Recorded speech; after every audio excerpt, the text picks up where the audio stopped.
La 9e semaine française de Kinshasa qui a ouvert ses portes il y a 24 heures a été encore une fois de plus très riche en activités ce jeudi 23 avril. Au programme, il y a eu notamment la conférence logistique organisée dans le mythique Salon Congo du somptueux Pullman Grand Hôtel de Kinshasa, rencontre au cours de laquelle Hélène Miasekwama, directrice générale de la direction des corridors de développement industriel, a lors de son intervention établi la différence entre le corridor de transport, le corridor logistique et le corridor de développement, tout en se focalisant sur la planification industrielle et la diversification économique.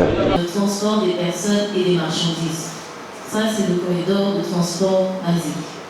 On va parler de corridor de logistique quand on va sur une étape supérieure et où sur cet axe qui concerne les routes, les rails, voies navigables, plateformes multimodales, on va maintenant optimiser les infrastructures tout le long.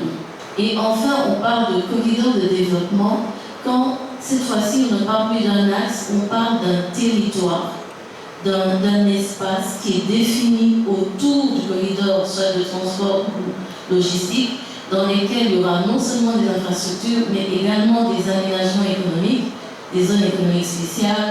De son côté, Marine Gandou de la CEPCOR a détaillé les enjeux des corridors de la RDC avec comme facteur la géopolitique et la géographie, d'autant plus que l'autre panéliste de cette conférence, Laure Huerta, directeur général de RDC West Africa Global Logistics, a invité l'assistance à un changement de regard sur le pays de Kassapougou ou encore de Patrice Emery Lumumba, vu ses richesses uniques, car il y a encore une lueur d'espoir. Je vous prie de les écouter également tour à tour.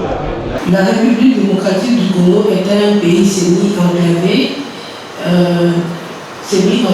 qui a une ouverture sur l'océan Atlantique et dans le Congo central, avec un littoral de 37 km sur une superficie de 2 345 309 km². Ces littorales constituent la principale porte d'entrée au pays et le passage obligé de marchandises en transit à destination de la RCA. La RDC est quand même un pays hors norme, un pays continent, un pays aux défis logistiques qui sont uniques.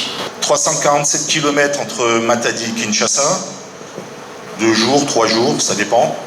Quand il n'y a pas d'accident sur la route, quand on ne fait pas face à des mouvements sociaux et ainsi de suite. Et attention, les délais que j'annonce là sont des délais de transport. Ça n'inclut pas les formalités administratives d'import et ainsi de suite. Ça n'est que du transport. Ensuite, 1720 km sur ce magnifique fleuve, par barge, une vingtaine de jours à peu près. Et là aussi, au milieu, ce qu'on appelle, nous, dans notre jargon logistique, des ruptures de charge.